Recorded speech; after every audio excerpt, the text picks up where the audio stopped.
Salut, c'est Rio, bienvenue sur ma nouvelle vidéo bilan lecture du mois de février. Et ça commence là parce que je suis dégoûté. Il y avait une série en 2 tomes, je voulais absolument finir et on est déjà lundi. Et en fait, je peux pas retarder ma vidéo pour une lecture parce que le tome est super épais, c'est super long à lire et du coup, je voulais absolument l'inclure mais j'ai pas pu.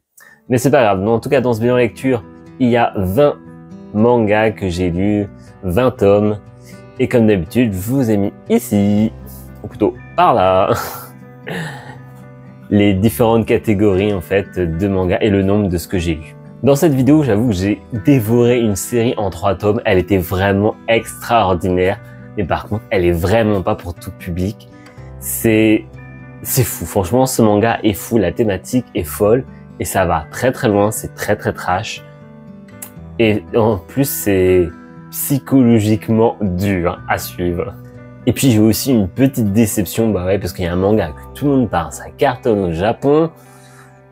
Et puis moi franchement, ce premier tome, j'ai pas trouvé ça fou, j'ai trouvé ça d'un classicisme que je me suis pas presque ennuyé, mais on n'est pas loin. Bref, je vous en parle tout de suite, c'est parti pour mon bilan lecture.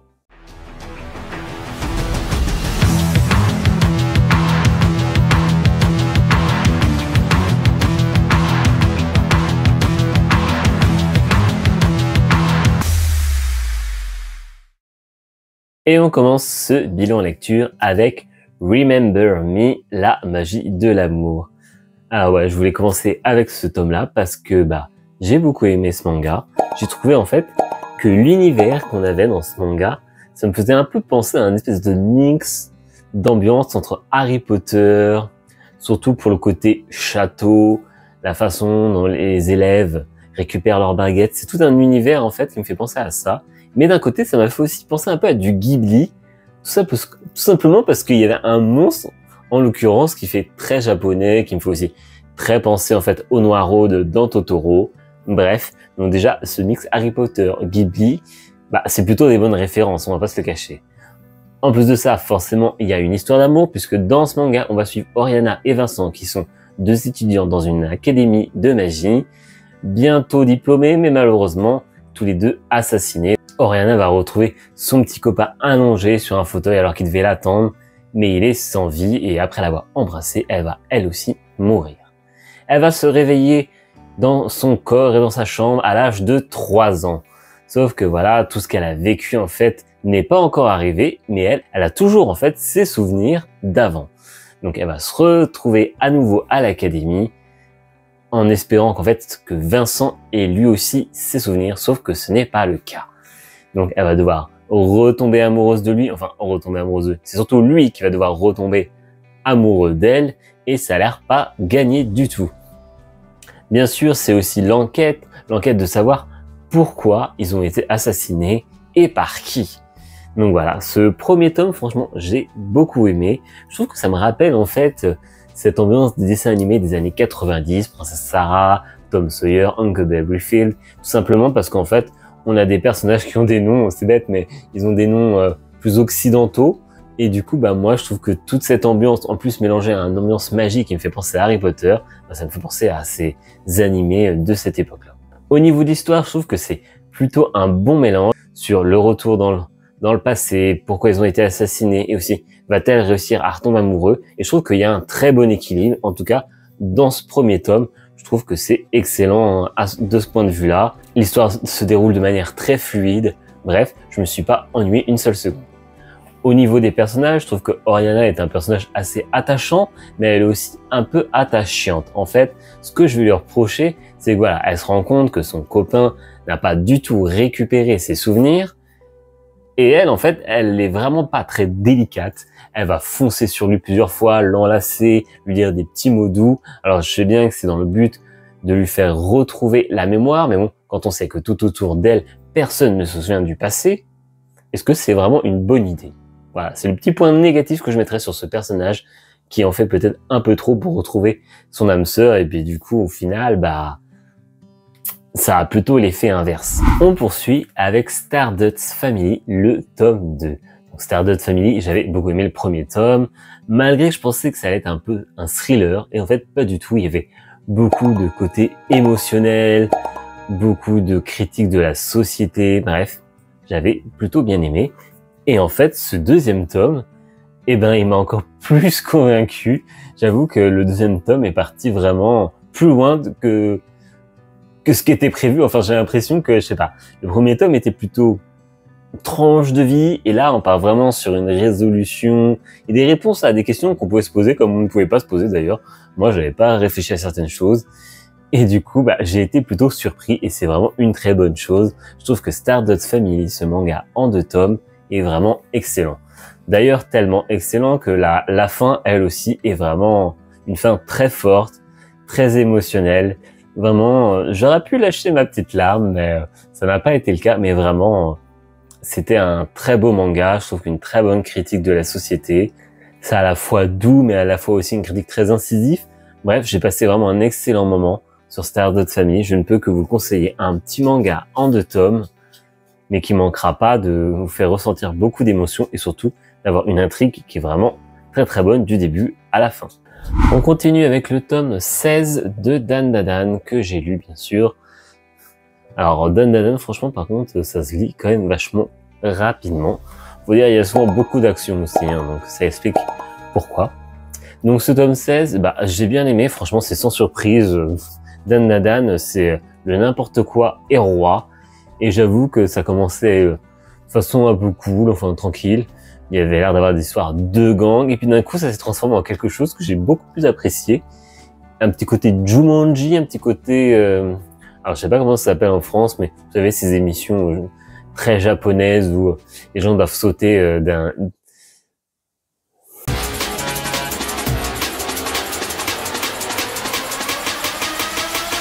Bref, j'ai beaucoup aimé ce tome 16 en fait. J'ai trouvé que pour l'instant, encore une fois, l'auteur avait vraiment pas mal d'idées. Et voilà, c'est toujours aussi fun en fait. Il n'y a pas grand chose à dire de plus. C'est à la fois super rapide à lire. Il se passe quand même quelques petits trucs, mais vraiment pour l'instant, ce nouvel arc s'annonce plutôt bien. Je suis pressé de savoir ce qui va se passer dans ce nouveau monde. On poursuit avec Higurashi Go, le volume 3 et le volume 4. Alors je vous avais dit que le volume 1 et 2 m'avaient pas spécialement emballé puisque j'avais l'impression de relire un truc que j'avais vu, revu, relu, bref. Et finalement, il se trouve que comme c'est une saison que j'ai pas vu en animé, ce dernier tome m'a plutôt enjaillé, ouais, clairement, puisque on part vraiment sur quelque chose que j'avais pas du tout lu ou vu. Et pour le coup, j'étais beaucoup plus à fond dans ma lecture, ce qui fait que j'ai décidé tout simplement de continuer en achetant Higurashi Meguri. Et là, c'est totalement inédit pour moi. Alors, ce tome-ci est vraiment totalement différent de ce qu'on a l'habitude, puisque Rika et Satoko, en fait, vont devenir lycéennes. On a une espèce d'ellipse dans le temps. Et là, on va les suivre dans un manga qui fait presque tranche de vie. Mais on n'oublie quand même pas le petit côté un peu sombre, un peu dur de Higurashi. Et du coup, ça passait quand même parce qu'on est à des années-lumière pourtant de ce qu'on a l'habitude pour l'instant. Et heureusement, la fin nous a laissé du coup présager un truc mais totalement torturé. Et c'est là qu'intervient le volume 2 où là, on rentre vraiment dans le vif du sujet. Et là, le plaisir est instantané. On retrouve ces meurtres, ces scènes sanglantes, enfin bref, ce que j'aime dans Higurashi et surtout ces mystères. Enfin là, le mystère est un peu moindre, même si on voit bien que Satoko, elle a un truc, elle cache un truc, parce que je trouve que ce changement de personnalité est d'ailleurs assez étonnant de sa part. Donc voilà, moi j'ai pas vu l'anime, je sais pas ce qu'il en ressort, mais pour l'instant, donc Higurashi Meguri, j'aime beaucoup ce qui se passe, c'est assez surprenant, je trouve, voir Satoko dans une espèce de pulsion un peu morbide, enfin, elle est prête à tout pour revivre vraiment des choses que, en fait, ils voulaient tous sortir de ça, mais elle, finalement, elle préfère y retourner, quoi. Et franchement, c'est assez surprenant, je trouve. Et pour l'instant, j'aime beaucoup cette lecture. Alors, j'ai acheté un manga qui apparemment est un hit puissant au Japon. C'était très attendu en France. Et même que l'auteur de Naruto le recommande chaudement. Je comprends pourquoi je lis pas Naruto, hein, si c'est assez équivalent, je comprends. Parce que j'ai lu Kagurabashi, le volume 1, et je dois vous avouer que c'est très, très, très classique. Franchement, je me suis presque ennuyé à cette lecture. En fait, je l'ai lu, mais je savais pas vraiment à quoi me raccrocher pour prendre un peu de plaisir. J'ai eu l'impression de lire quelque chose que j'avais déjà vu. Alors, il y a des choses un peu originales. Et dans ce manga, je vais quand même vous raconter l'histoire, mais je pense que vous l'avez déjà entendu partout. Donc c'est l'histoire de Chihiro, qui est un jeune garçon. Son père est forgeron et son père a fabriqué en fait des sabres pendant la guerre. Et il y avait surtout 6 sabres qui avaient chacun un pouvoir. Fin de la guerre, les sabres sont récupérés par le père de Chihiro, sauf que celui-ci un jour est tué. Chihiro décide de se venger et d'aller récupérer les sabres qui ont disparu. Mais celui-ci possède aussi un sabre, celui-ci l'utilise, on peut voir des poissons tout autour, donc c'est un effet de style plutôt sympathique. Il y a des découpages de cases qui sont vraiment très sympas, des fois c'est très cinématographique, alors par contre ça va pas du tout dans la subtilité, c'est gore, enfin gore, c'est sanglant quoi, c'est très sanglant, c'est peut-être pas à mettre entre toutes les mains, peut-être pas pour les plus petits, mais ça fait pas dans la dentelle, voilà. C'est clair que Kabukurabashi, ça ne fait pas dans la dentelle. Et malheureusement, un autre point, moi, que j'ai pas aimé, en plus du classicisme qui a fait que, j'ai pas pris énormément de plaisir, c'est son héros. Alors, le héros, c'est le héros ténébreux, sans émotion, presque sans âme. Et il est là pour se venger et, il fait ça sans pitié, sans émotion. Bref. Encore une fois, une impression de déjà vu. Alors ouais, ok, il est un peu classe, mais surtout parce qu'il a un sabre qui, quand il l'utilise, il y a des poissons. Il y a un effet poisson et sanglant surtout. Mais ouais, je sais pas, franchement, Kagurabashi, pour l'instant, ce premier tome n'a pas du tout convaincu. Ensuite, je ne suis pas passé, bien sûr, à côté de Médaliste, le tome 7. Et encore un tome excellent, franchement. Plus ça avance, plus les tomes deviennent encore meilleurs que le précédent. Et j'ai beaucoup aimé ce tome parce qu'en fait, on va creuser une fois de plus la relation entre Tsukasa, l'entraîneur, et Inori, la patineuse. Et j'ai trouvé qu'il y avait des scènes vraiment qui étaient touchantes une fois de plus. Ouais, c'est récurrent dans ce manga, mais c'est aussi ça qui fait qu'on l'aime. Et il y a un moment, un passage en fait, où les deux personnages vont se retrouver un peu en dehors du patinoire, ce qui, avouons-le, est assez rare. Et ils vont faire un petit bout de chemin de route. Et j'ai trouvé cette scène, mais magnifique, je sais pas. Déjà, j'en ai pris plein les yeux, parce qu'entre les dessins qui sont déjà beaux d'ordinaire, là en plus on a un éclairage, ça se passe de nuit, c'est très très beau. Et je sais pas, il y avait tellement un espèce de truc véridique, de vrai dans cette relation et ce moment, ce petit road trip, que franchement j'ai trouvé ce passage énorme, je sais pas, j'ai surkiffé ce passage, un très beau moment de lecture. En plus, dans ce tome-ci, il y a Inori qui va essayer une nouvelle technique pour réussir un saut très périlleux. Et j'avoue que c'était très intéressant à suivre. Donc, je suis très impatient de voir ce qui va se passer dans la suite. D'autant que dans ce tome-ci, on a vraiment un très bon équilibre entre ce que pense Inori et ce que pense Tsukasa. Du coup, comme je vous avais déjà dit, j'aime beaucoup le personnage de Tsukasa. Inori, j'aime bien. Et voilà, c'est une enfant, les enjeux sont pas les mêmes. Et du coup, j'avoue que savoir ce que pense Tsukasa en tant qu'entraîneur, quand il se dit qu'il est mauvais ou qu'il est pas à la hauteur de ce genre de choses, c'est un peu dur en fait. C'est dur parce on voit bien qu'il est bon, mais lui dans sa tête, voilà, il pense autrement. Bref, c'est super sympa à suivre. Bref, je le répète, mais achetez Médaliste parce que moi j'aimerais bien que ça continue. Non mais en vrai c'est un très bon seinen et je peux que le conseiller vraiment.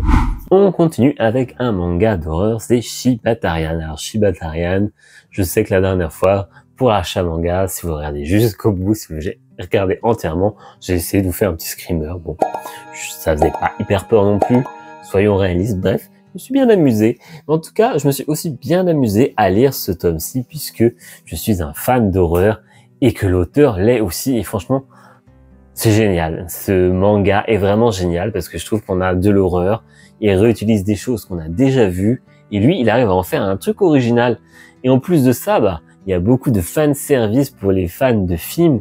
Par exemple, je vous ai déjà parlé des fameuses illustrations de chapitres qui sont des références à des affiches de films, mais il y a aussi dans le manga des références comme The Ring ou par exemple Le Dernier Exorcisme, où c'est vraiment des fois juste des poses, des postures et là Si tu connais un peu, tu t'y connais un peu, bah tu dis ah mais ça c'est ce film-là, bref. Bref, je prends vraiment un très bon plaisir à lire ce manga, mais voilà. Mais ce tome 2 est entaché par quelque chose. C'est-à-dire que ce tome 2, il aurait pu être excellent s'il n'y avait pas une d'histoire courte qui prend un quart du manga. Voilà. Je le dis, franchement, c'est un peu la douche froide. On passe un super moment.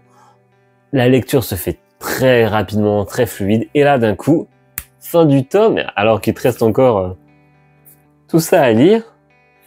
Tu dis, ok, d'accord. Et non, là, t'as une histoire courte. Alors, certes, l'histoire courte, elle était pas trop mal. J'avoue que j'ai quand même déjà oublié. Mais je sais que j'ai pris un plaisir à la lire. Mais c'est une frustration extrême de se retrouver avec un tome qui se lit déjà, je trouve, rapidement. Et en plus, d'avoir un quart du manga où c'est une histoire courte. Et en plus, qui n'a rien à voir d'ailleurs avec Shibatarian, hein, on se le dise. Donc bref, j'ai bien aimé ce tome 2, mais la frustration est extrême parce que la lecture a été beaucoup trop courte. Et j'espère vraiment qu'ils n'ont pas renouvelé ça dans les autres tomes, quoi. Moi, je veux pas d'autres histoires courtes. Je veux Shibatarian. Le plaisir est tellement là et intense que je veux pas autre chose que Shibatarian. Bref, alors j'ai passé un bon moment. Je vous conseille, si vous êtes fan de films d'horreur, ou si tout simplement vous aimez bien un peu l'univers horrifique, vous allez passer un moment, parce que ça reste quand même un shonen, non? Ça ne fait pas peur, mais il y a beaucoup de références à l'horreur. Donc, en soi, d'ailleurs, je saurais pas, je me souviens plus, mais non, je crois que c'est même pas gore du tout. J'exagère, non, mais je crois qu'il est pas très gore non plus. Donc, en vrai, ce manga pourrait être mis, peut-être pas pour un gamin de 10 ans, mais un ado à adulte, clairement, ça passe très bien. Bref, lisez Shibatarian. Je vous le conseille. Vous reprendrez bien une petite touche de déception. Allez, on continue avec Kill Blue, le tome 3. Donc Kill Blue, j'avais déjà dit, le tome 1, j'avais apprécié plutôt bien. Le tome 2, je trouvais que c'était un peu plan-plan classique. Mais à la fin, il y avait quand même un retournement de situation qui laissait présager quelque chose de bien pensé et qu'elle allait être vraiment fun. Pour la lecture en tout cas. Sauf que finalement, à peine l'idée est venue, à peine le soufflet est retombé au bout de quelques pages. Et ouais, en fait, Juzo, notre héros qui s'est fait piquer par une guêpe, donc se voit transformé en enfant, il devient collégien, et à la fin du tome 2, en fait, on ne sait pas pourquoi, d'un coup, il redevenait adulte. Il réussissait à s'échapper de la salle de cinéma où il était avec d'autres camarades de classe, et puis finalement, Noren se fait une fois de plus capturer. Alors elle a le syndrome Pilch, la pauvre. Et lui, Juzo va aller la sauver, mais à peine arrivé sur le lieu où elle est détenue, voilà, il retrouve son apparence d'enfant. Et l'idée aurait pu être tellement bonne de continuer sur lui adulte pendant un peu plus de temps.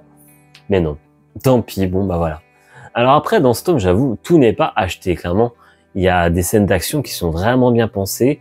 Juzo doit sortir d'un de ces bourbiers où il ne peut pas, en fait, tuer son ennemi, puisque son ennemi l'a hypnotisé. Et j'ai trouvé quand même que l'idée dans laquelle comment il fait pour s'en sortir et réussir à tuer son ennemi, enfin, entre parenthèses, tuer, parce qu'il ne le tue pas, franchement, c'était hyper bien pensé. J'ai trouvé ça vraiment cool. Malheureusement, ça, c'est pas beaucoup de pages dans un tome. Et pour moi, pour l'instant, Kill Blue, c'est beaucoup trop classique. C'est un shonen et je sais pas, alors peut-être que c'est moi qui préfère peut-être beaucoup plus les seinen que les shonen. Mais je sais pas, j'ai du mal à accrocher, je m'ennuie un peu en fait, enfin. Avec autant de mangas dans ma palle, en fait, Kill Blue devient vraiment la lecture que j'apprécie le moins, malgré que ce soit pas non plus mauvais. On continue avec 365 Day to the Raiding. J'ai donc lu le tome 3 et le tome 4. Et que dire, j'ai passé un bon moment. C'est vrai que cette petite comédie romantique très très légère commence à prendre un peu plus de place dans ma lecture. J'ai bien aimé le tome 3 où nos deux héros vont dans la famille du jeune garçon, alors je ne sais déjà plus son nom, Takuya. Et en fait, bah, quiproquo sur quiproquo, c'était plutôt sympa. En plus, notre héroïne, Rika, oui, je sais, j'ai oublié encore les noms. La lecture date du début de mois, faut me pardonner. Et Rika, qui fait un malaise. Bref, il s'est passé 2-3 petites choses assez mignonnes. Et bien sûr, à la fin de ce tome, il y a comme des choses qui sont dites. Et enfin, il semblerait qu'ils vont devenir un couple. Alors après 3 tomes, j'avoue que, comme j'avais dit, hein, je sentais que ça allait pas durer très très longtemps, cette non-romance. Et finalement, bah voilà, on sent que déjà, ils sont à 2 doigts d'être ensemble. Je sais plus combien il y a de tomes actuellement sur ce manga, mais à voir si dans la durée ça va tenir. En tout cas, je sais que j'ai lu aussi le tome 4 et que j'ai passé un bon moment, et j'ai même d'autant plus apprécié d'avoir en fait l'histoire de ce collègue de boulot, de comment il a rencontré une fille, tout ça. J'ai trouvé que c'était même limite parfois peut-être un peu plus intéressant que ce qui se passait entre nos 2 tourtereaux. Mais voilà, c'est une bonne lecture, c'est vrai que c'est léger, c'est sans prise de tête, on passe des bons moments. C'est rigolo, alors ça aurait pu être super fandard, mais non, c'est vraiment une comédie romantique très légère. Donc je passe un bon moment, ce sera peut-être pas le manga du siècle pour moi, mais ça reste franchement un bon manga. Et là, on rentre dans le manga que j'ai surkiffé ce mois-ci. Et en fait, je m'attendais pas à ça. Et c'est Les Affamés. Alors ouais, Les Affamés, je suis tombé dessus vraiment par hasard. Une publication d'Akata qui dit que le manga reprend au Japon après X temps, parce que j'ai toujours pas creusé, j'avoue, purée. Je suis pas très curieux, hein, j'ai toujours pas creusé la raison du pourquoi du comment. Je vais le faire peut-être après cette vidéo. Mais du coup, ouais, je savais de quoi ça parlait en fait. Donc, l'humanité est au bord de l'extinction, il reste plus beaucoup d'humains sur Terre, et les zombies, en fait, bah, peuplent la Terre, quoi. Et dans cette histoire, on a un zombie, c'est-à-dire celui-ci, Wataru, qui en fait a gardé son intelligence. Donc, bah voilà, il pense, bref, il réfléchit comme n'importe quel être humain. Et lui, bah, en fait, comme il n'y a plus d'humains sur Terre, il crève la dalle. Et il se dit, bah tiens, ce que je vais faire, c'est que je vais prendre un homme, une femme, je vais faire procréer, et voilà, je vais enfin avoir de quoi manger. Et il se dit qu'il va faire ça sur plusieurs générations d'êtres humains pour avoir justement de quoi se nourrir, lui et ses congénères. Sauf que, il a déjà le mec avec qui il est, d'ailleurs, qui nous est présenté comme un gros dégueu, qui passe son temps à se... Voilà. C'est pour ça que c'est pas à mettre en toutes les mains. Et il va tomber, en fait, sur une fille, et malheureusement pour lui, bah, cette fille, c'est un peu son ex. Voilà pour l'histoire. Alors déjà, je me suis lu les 3 tomes à la suite, tellement je pouvais pas m'arrêter. Et ce qui est bien dans ce manga, c'est que voilà, vous avez le début de l'histoire, il veut que cet homme et cette femme procréent. Sauf que bah, il va se trouver que cette fille, il la connaît, quoi. Il a eu des sentiments pour elle, et ce zombie va retrouver un peu ses émotions, ses sentiments. Et du coup, bah là, il a un cas de conscience. Est-ce que vraiment, il peut envoyer cette fille procréer pour rester poli? Parce que, honnêtement, on a de l'autre côté un gros dégueu et une fille qui a absolument rien demandé. Autant vous dire que il n'y a aucun accord pour procréer. Ça va très très loin dans le politiquement non correct, mais c'est toujours à la limite, en fait, c'est à la limite. C'est-à-dire que tu dis non, il va quand même pas oser faire ça. L'auteur a osé déjà des choses, mais tu dis non, il peut pas faire ça, l'auteur peut pas faire ça. Et heureusement, on a le zombie qui a quand même un cas de conscience, mais c'est vrai que ça frôle la limite du politiquement incorrect. C'est très très limite, mais ça fait énormément réfléchir, et franchement, ce manga, il est fou, quoi.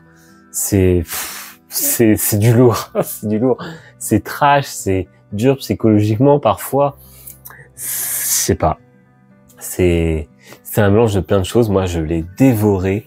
Je m'attendais pas à ça. Je pensais vraiment que j'allais me retrouver sur un manga un peu à la Starving Revelation, où voilà, les êtres humains vont devoir se sortir du pétrin parce qu'ils sont la nouvelle nourriture pour les zombies. Et non, pas du tout. C'est à des années-lumière de ça. On a vraiment un zombie qui veut réaliser son plan, mais à chaque fois, il se tape des cas de conscience, et on se dit, ouf, il va pas le faire, parce que il y a des trucs, c'est vraiment extrême, quoi. Tu te dis, non, ça, ils vont quand même pas oser faire ça. Dans un manga, on sait qu'au Japon, ils osent des trucs, des fois, déjà un peu borderline. Mais là, ça va super loin dans ce manga. Et heureusement, à chaque fois, ça frôle la limite. Mais il y a des fois où il dépasse un peu la limite sur un truc un peu peut-être plus soft. Mais bref, on verra bien. En tout cas, puisque je peux pas vous spoiler, franchement, je peux que vous conseiller ce manga. Je l'ai trouvé vraiment génial. Alors par contre, je dis direct, c'est vraiment, moi je dis c'est pour les 18 ans. Là, c'est marqué public averti. Ça parle de sexe, c'est gore. Ça parle de beaucoup de thématiques ultra violentes. On aborde des thèmes vraiment durs. C'est des thèmes qui sont vraiment très très durs. Et parfois, ça arrive quand même à être touchant. Des fois, il y a de l'action. Des fois, c'est très philosophique. Bref, ce manga, c'est vraiment une pépite. Alors, je suis bien content d'être tombé sur cette publication et que le manga reprenne au Japon. Parce que là, vu la fin de ce 3e tome, je me demande vraiment ce qui va se passer. C'est lourd, c'est du lourd ce manga. Franchement, si vous l'avez pas lu, si vous êtes passé comme moi à côté, foncez. Hein. Vous êtes amateur de mangas qui mènent à réfléchir, qui sont gore, trash et qui sont vraiment un peu borderline, allez-y, vous serez pas déçus. Je trouve que ce manga, c'est vraiment une pépite. Ça vous laisse bouche bée à plusieurs moments. Allez, on reprend la lecture des Boys Love avec Sleeping Dead. Alors voilà, ma déception en fait du jour, c'est que j'ai pas pu lire le tome 2 qui est encore plus épais que celui-ci. Et je me suis dit non, j'aurai jamais le temps de filmer ma vidéo aujourd'hui, donc lundi. Et si je la filme pas aujourd'hui, je suis foutu quoi. Je pourrai jamais la sortir à temps pour jeudi, hein, parce que je travaille en même temps. Donc en gros là, pour le reste de la semaine jusqu'à jeudi 17h, mon planning c'est boulot, montage, dodo, boulot, montage, dodo. Je vais faire que ça. Mais bref, revenons au manga. Donc Sleeping Dead, en fait, c'est un boys love qui est en 2 tomes. Dans ce manga, on va suivre Sada, un professeur, qui va faire une ronde pour inciter les élèves à rentrer chez eux plutôt que rester à veiller tard dans la nuit. Alors j'avoue que c'est un peu bizarre ce concept, c'est peut-être quelque chose qui se fait au Japon. Mais du coup, en fait, celui-ci va tomber sur une fille en train de se faire tuer sous ses yeux. Il va vouloir intervenir, malheureusement, il va mourir. Il va se réveiller sur une table froide et en fait, il se trouve que il est mort, mais que le scientifique qui se trouve avec lui a réussi à le réveiller, à lui redonner vie. Il est maintenant un zombie. Donc c'est un boys love, mais je dois dire que dans ce 1er tome, vous n'auriez pas vraiment beaucoup d'amour, on va dire clairement. C'est assez glauque. C'est pas même parfois un peu trash, mais c'est vraiment très cool. Je comprends pourquoi la collection Anna l'a mis en avant dans une de ses publications sur Instagram, parce que c'est vraiment un des premiers boys love que je lis où vraiment l'histoire d'amour est plus qu'au second plan. Hein. D'ailleurs, je suis même au tome 2 et l'histoire d'amour, il n'y en a presque pas. Mais c'est pas plus mal en fait, parce que ça se fait de manière peut-être plus naturelle que ce qu'on a l'habitude de lire, ou du moins ce que moi j'ai pu lire dans d'autres boys love où ça part dans tous les sens et c'est n'importe quoi. Mais bref, du coup, en fait, ce jeune garçon est donc un zombie et vous savez, vous vous doutez bien sûr que il va y avoir des dilemmes comme quoi il ne mange plus de nourriture. En plus, le pauvre, il s'est retrouvé sur les lieux du crime, son corps a disparu, peut-être qu'il est désigné comme coupable. Il va se passer tout un tas de choses et surtout, il va surtout y avoir ce scientifique qui l'a ramené à la vie, qui est aussi très intriguant. Et j'ai trouvé franchement ce 1er tome vraiment génial. C'est vraiment une très bonne lecture. Alors, Boys Love, ouais, ok, pourquoi pas en fait. Je dois avouer que arrêté au tome 1, je suis presque même plus sur un seinen qu'un Boys Love. Hein. Pour l'instant, l'histoire d'amour, elle est quasi absente.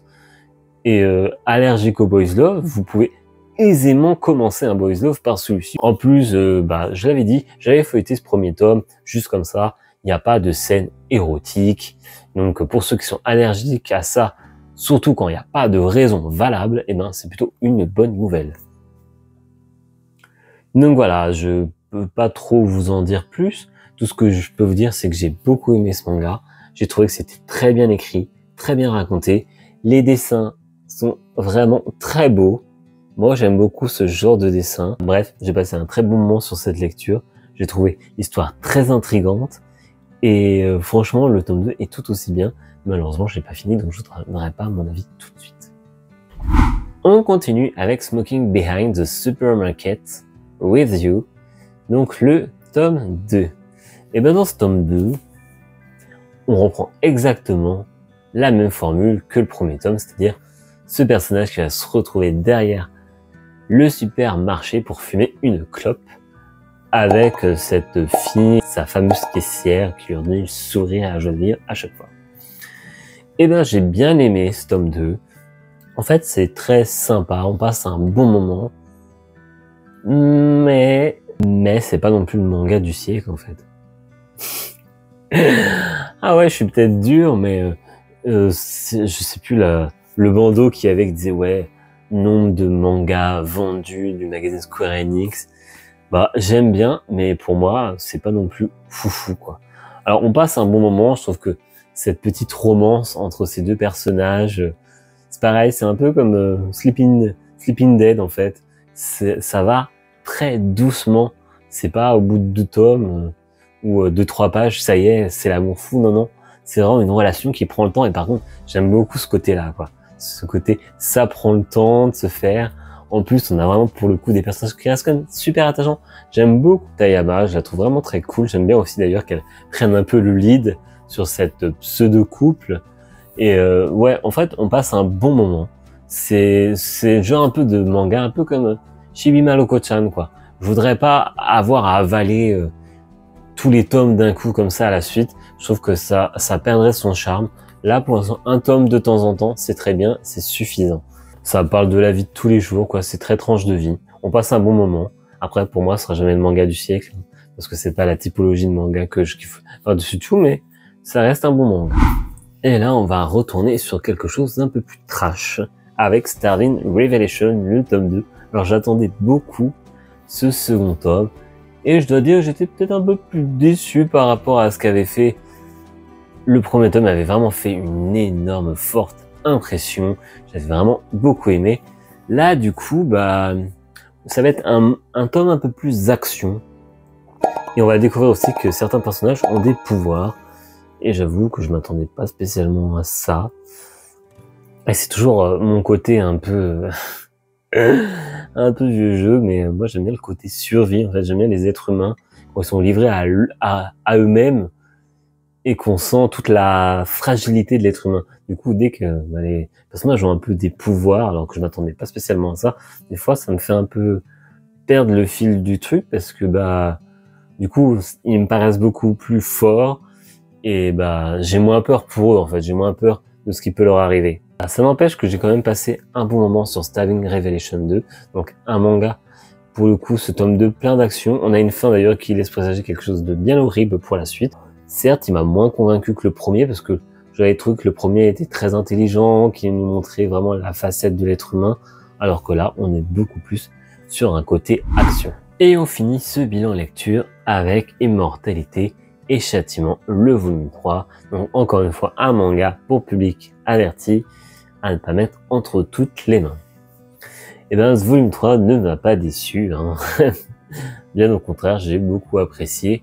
Le seul hic qui reste le même que le volume 2, c'est que ça se lit vraiment très très vite. Dommage. Et du coup, c'est 8 tomes au Japon, puisque le manga est terminé. Et on arrive bientôt à la moitié de cette histoire.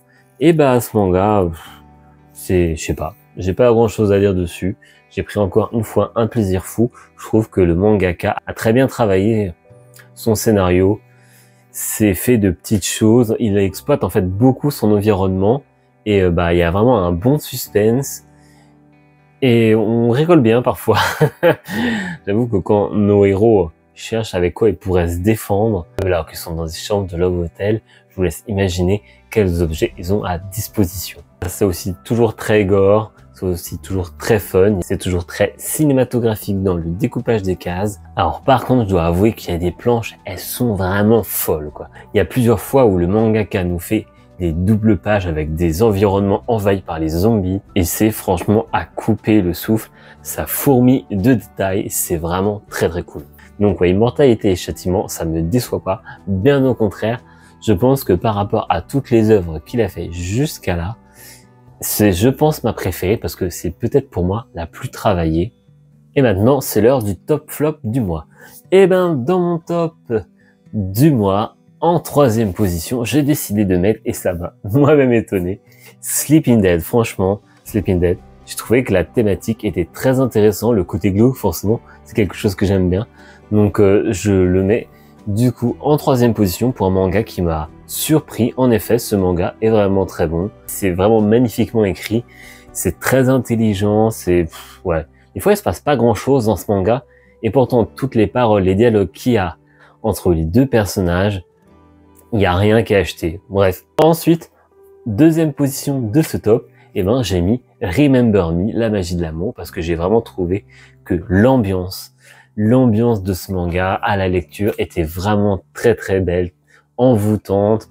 L'histoire est vraiment géniale, un très bon équilibre entre toutes les intrigues, l'amour, l'assassinat, le retour dans le passé, et puis les dessins aussi. Bon, j'en ai pas parlé tout à l'heure, et là je galère.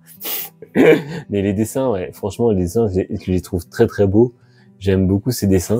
Bon, franchement, il n'y a pas de surprise, on sait pour ce top flop, le top du top en première position, bah, c'est Les Affamés. Franchement, j'ai pris un plaisir fou.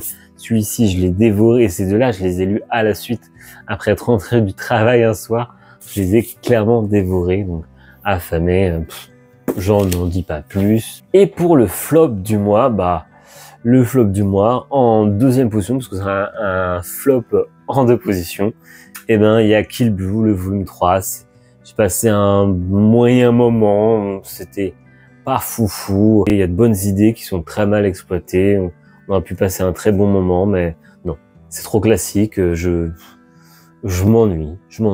Et l'autre flop, eh ben, vous ne serez donc pas surpris, mais moi, Kagurabashi, ça m'a pas transporté plus que ça. C'est une lecture pas insipide, ça reste sympathique, hein, mais non, pour l'instant, ça envoie pas du lourd. Je comprends pas la hype.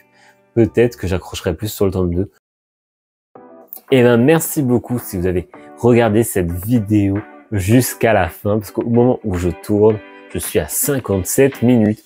Alors, je sais pas comment je vais faire pour réussir à couper un maximum de choses pour pas que ça soit trop indigeste pour vous, mais que j'ai pas l'impression de perdre les choses intéressantes que je peux dire. Ouais, parce que ça arrive, des fois je dis des trucs.